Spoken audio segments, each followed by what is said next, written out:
Hello everyone, in this video we are going to complete mineral nutrition within minimum time. ठीक है, तो 1860 में start करते हैं। जूलियस वॉन सैक्स ने क्या किया था, जर्मन बॉटनिस्ट थे ये। इन्होंने हाइड्रोपोनिक्स करवाई थी, मतलब प्लांट को ग्रो करवाया बिना सॉइल के, एक मिनरल न्यूट्रिशन मिनरल वाले सॉल्यूशन में। ठीक है, सॉइल फ्री मीडियम में पानी दिया और मिनरल्स दिए। ठीक है, उसके बाद अब चलते हैं आगे। ठीक है, मैं शॉर्ट में बता रही हूँ क्योंकि जो इम्पोर्टेंट है सिर्फ वही कवर होगा, यहाँ पे बकवास नहीं करते हैं हम। तो हाइड्रोपोनिक्स में कमर्शियल वेजिटेबल्स बनाए जाते हैं, जैसे टोमेटो, सीडलेस कुकुम्बर और लेट्यूस बनाया गया है। ठीक है, इसकी ट्रांसपेरेंसी मैं कम कर देती हूँ।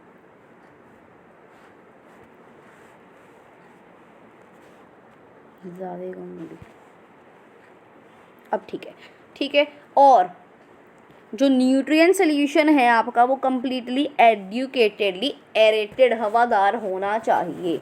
ठीक है, मिनरल न्यूट्रिएंट्स की बात करें, एसेंशियल मिनरल न्यूट्रिएंट्स हमारे पास मोर देन 60 हैं 105 में से। ठीक है, जो डिस्कवर हो चुके हैं, जिसमें से जैसे गोल्ड है, आपका सिलीनियम है, ये आपको रेडियो एक्टिव साइट्स पे पाए जाते हैं, जैसे रेडियो एक्टिव स्ट्रॉन्शियम है। ये क्वेश्चन आता है। ठीक है, उसके बाद यहाँ पे हमारे पास टेक्निक्स हैं कि हम 10⁻⁻8 ग्राम पर मिलीलीटर से कम भी कंसनट्रेशन पे कोई मिनरल होगा ना, तब भी हम उसको डिटेक्ट कर सकते हैं। अब एसेंशियलिटी क्या है कि कौन सा जो मिनरल है वो इम्पॉर्टेंट है, कौन सा मिनरल इम्पॉर्टेंट नहीं है। तो ऐसा कोई भी एलिमेंट जो प्लांट की ग्रोथ और रिप्रोडक्शन नॉर्मली करवा रहा हो, वो बहुत ज़रूरी है कि अगर वो एलिमेंट ना हो तो उसकी रिप्रोडक्शन ग्रोथ रुक जाए। ये क्राइटेरिया है। स्पेसिफिक नॉन रिप्लेसेबल, मतलब अगर उस एलिमेंट की कमी हो गई तो उस प्लांट की ग्रोथ नहीं हो पाए। ठीक है, यहाँ पे नॉट रिप्लेसेबल की जगह आपको पेपर में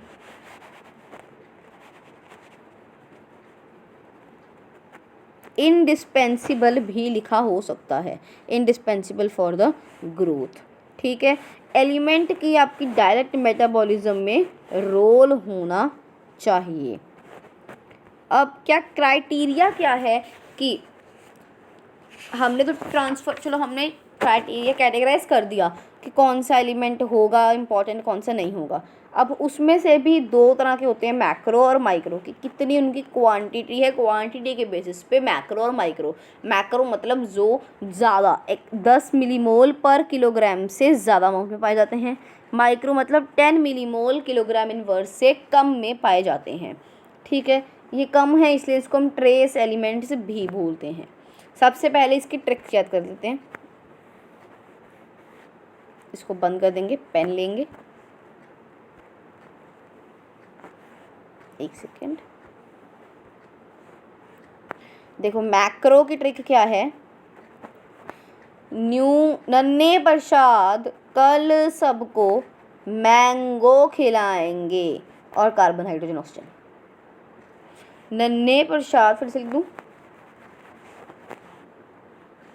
नन्हे प्रसाद कल सबको मैंगो खिलाएंगे और CHO आएगा साथ में। ठीक है, माइक्रो न्यूट्रिएंट्स कौन से हैं, फिर क्यों निकल चले मोमोज बांटने, फिर क्यों निकल चले मोमोज बांटने। तो ये मैं आपकी मैक्रो न्यूट्रिएंट्स की ट्रिक हो गई, ये आपकी माइक्रो न्यूट्रिएंट्स की ट्रिक हो गई। इस पे क्वेश्चन आता है which of the following is micro और which of the following is micro nutrient.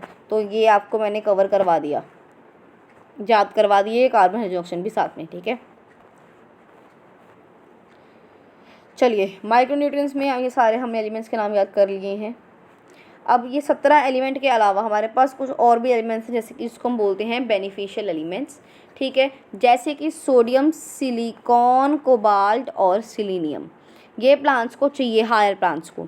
ठीक है, अब यहाँ से कुछ इंपॉर्टेंट पॉइंट्स स्टार्ट होते हैं। एसेंशियल एलिमेंट है अगर, ठीक है, स्ट्रक्चर बनाना चाहिए उसको, जैसे कार्बन, हाइड्रोजन, ऑक्सीजन, नाइट्रोजन किसी भी सेल का स्ट्रक्चरल बेसिस होते हैं। ठीक है, एनर्जी रिलेटेड में क्लोरोफिल के स्ट्रक्चर में मैग्नीशियम का मेन रोल है। ATP में फॉस्फोरस आता है, ATP एडिनोसिन। ट्राई फॉस्फेट, तो फॉस्फेट से पी आ गया, ठीक है। अब एंजाइम्स में भी इंपॉर्टेंट होते हैं। मैग्नीशियम तुम्हारा राइबोल्यूस बाइफॉस्फेट मतलब रुबिस्को और पेप्केस, रुबिस्को और पेप्केस का एक्टिवेटर कौन है? मैग्नीशियम है। जिंक का एक्टिवेटर कौन है? अल्कोहल डिहाइड्रोजनेस है। ये PYQ है, ये दोनों लाइनें PYQ हैं, ठीक है। मॉलिबिडनम तुम्हारा नाइट्रोजिनेस मेटाबॉलिज्म में काम करता है, ठीक है। जो पोटाशियम है हमारा वो opening and closing of stomata में इसका रोल है और osmotic potential of the cell को भी करता है, ये अल्टर कर सकता है, ठीक है। चलिए, मैक्रो और माइक्रोन्यूट्रिएंट्स का रोल, यहीं से तो एक क्वेश्चन आना है। इस चैप्टर में है ही क्या, और 2 ही पार्ट है जहाँ से क्वेश्चन आ सकता है, एक जो हम कर चुके हैं और इसको थोड़ी डिटेल करने वाले हैं।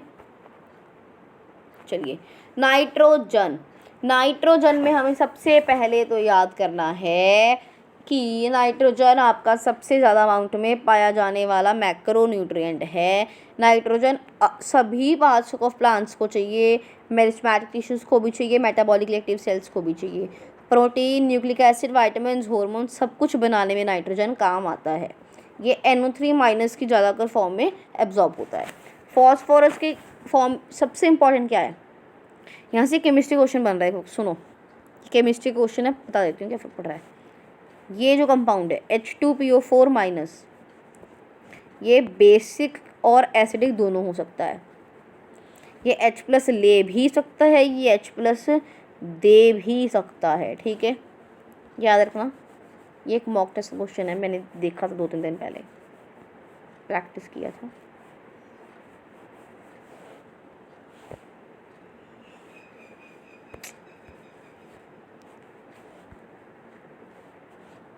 चलिए, तो फॉस्फोरस H2PO4 HPO4 की फॉर्म में होगा।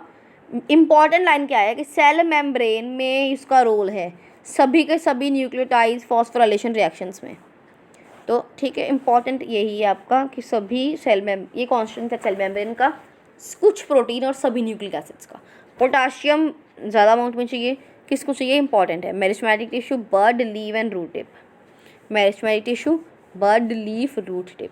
अनायन कटायन बैलेंस बनाने में काम आता है, एज इट इज़ मैचिंग में आ जाता है, ठीक है। Protein synthesis, stomata opening closing, ये तुम पढ़ चुके हैं ना पहले से। सेल की टर्जिडिटी मेंटेन करता है, एक्टिवेशन करता है कुछ एंजाइम्स की, ठीक है। कैल्शियम और सल्फर ऐसे 2 एलिमेंट हैं हमारे पास, ठीक है, जो स्ट्रक्चर बनाते हैं इमोबाइल हैं, इसको ये मोबाइल नहीं है, हिल नहीं सकते, ठीक है। तो मेरिस्टेमेटिक और डिफरेंशिएटिंग टिश्यूज़ को चाहिए। सेल डिवीजन में इसका रोल है, सेल वॉल को बनाने में इसका रोल है, क्योंकि सेल वॉल में कैल्शियम पैकेट होता है, तो कैल्शियम तो आ गया यहाँ से। माइटोटिक स्पिंडल में कैल्शियम का रोल होता है, ठीक है, ये आपके ओल्डर लीव्स में होता है, ठीक है, ख़त्म। मैग्नीशियम के लिए क्या याद रखेंगे? ये रेस्पिरेशन के एंजाइम्स को, रुबिस्को और पेप्केस को एक्टिवेट करता है, ठीक है। DNA RNA की सिंथेसिस और क्लोरोफिल की रिंग का मेन कॉन्स्टिट्यूएंट है, और राइबोसोम का स्ट्रक्चर को मेंटेन करता है। राइबोसोम वाला PYQ है ये, this is a PYQ, clear. चलिए, सल्फर, इसमें से मैं बताती हूँ क्या आता है। ये आपके 2 अमीनो एसिड्स का नाम याद करना है बस, और ये फेरोडॉक्सिन, ये वाइटामिन्स, ये 2 अमीनो एसिड और ये फेरोडॉक्सिन का नाम याद कर लेना कि सल्फर इन्हीं में प्रेजेंट होता है, ठीक है। आयरन की बात करूँ, ये देखो फेरिक में भी हो सकता है। अब देखो आयरन है जो Fe2+ और Fe+3 दोनों फॉर्म से मिल सकता है हमें, ठीक है। तो जब Fe+2 और Fe+3 में आपको दोनों मिल सकते हैं, तो कोई भी एलिमेंट जो आपका 2 ऑक्सीडेशन स्टेट्स में मिल सकता है, उसको हम ये कह सकते हैं कि वो रिडॉक्स रिएक्शन में एसोसिएटेड है। तो क्वेश्चन आ जाता है which of the following is associated in redox reaction, तो आयरन एंड कॉपर, ठीक है। आयरन फेरिक में है, ठीक है, रिवर्सिबल ऑक्साइड रिडॉक्स याद रखना बस, ठीक है।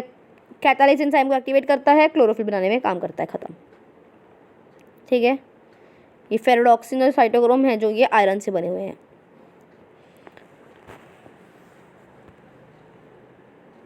मैंगनीज, मैंगनीज में आपको याद करना है, ये बहुत सारे एंजाइम्स को एक्टिवेट करता है, जैसे कि कौन से enzymes? Oxalosuccinic dehydrogenase, malic dehydrogenase, nitrogen metabolism में रोल है, splitting of water PYQ, this is the PYQ, ठीक है। कि लिबरेट करता है ऑक्सीजन पानी तोड़ने के बाद। ठीक है, यहाँ से आपको याद रखना है। जिंक में आपको एक चीज़ याद रखनी है, सिर्फ ऑक्सीजन और कार्बोक्सिलेज। ऑक्सीजन बनाता है कार्बोक्सिलेज और कार्बोनिक एनहाइड्रेज को एक्टिवेट करता है। कॉपर अगेन आपका रिडॉक्स रिएक्शन में ही इन्वॉल्व है आयरन के जैसे। बोरॉन सिर्फ एक पूछेगा आपसे, पॉलन जर्मिनेशन और कैल्शियम यूटिलाइजेशन, कार्बोहाइड्रेट ट्रांसलोकेशन।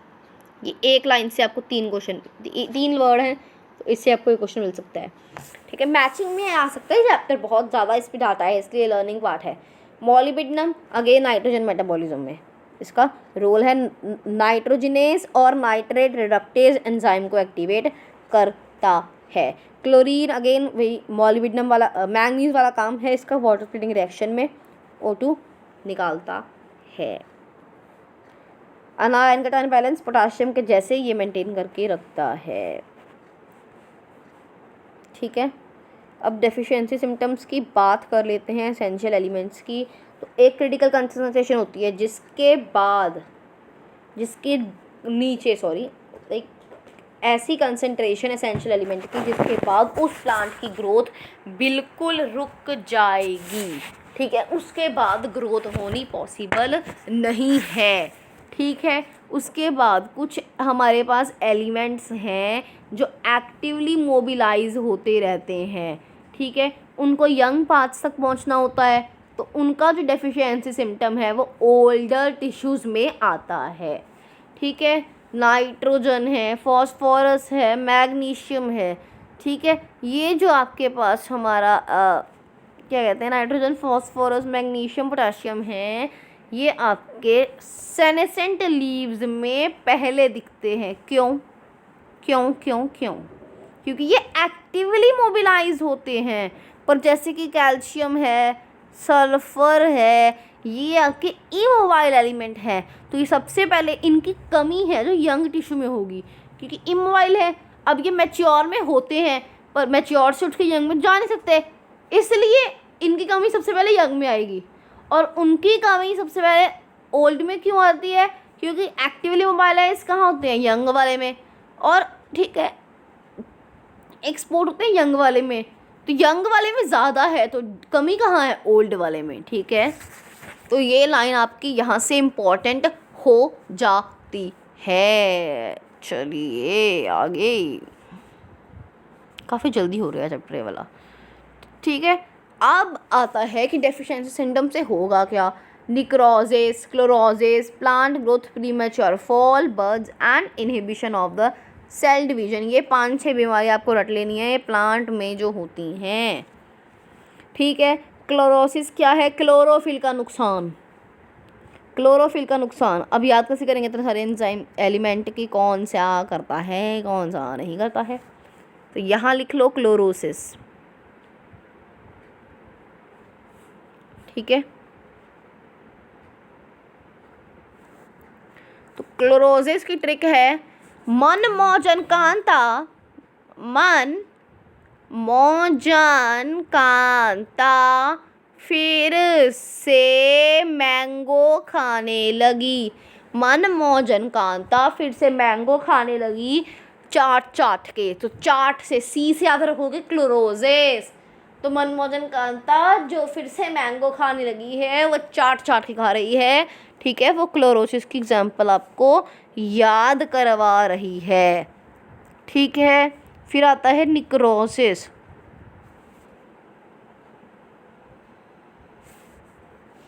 ठीक है, निक्रोसिस मतलब टिश्यू की डेथ। यहाँ से निक्रोसिस में आपको एग्जाम्पल याद रखनी है नेक्रोसिस में कि कल मैंने मैंगो यार ऊपर लिख देती हूँ, उसमें क्या है कि मैं कल मैंगो केक कट करने वाली हूँ। मैं कल मैं मैंगो केक को कट करने वाली हूँ। ठीक है, चलिए आगे चलते हैं। अगर इनकी कमी हो जाए, मोहिनी कल से नहीं नहाई, मोहिनी कल से नहीं नहाई। ठीक है, अगर इनकी कमी हो जाए तो क्या?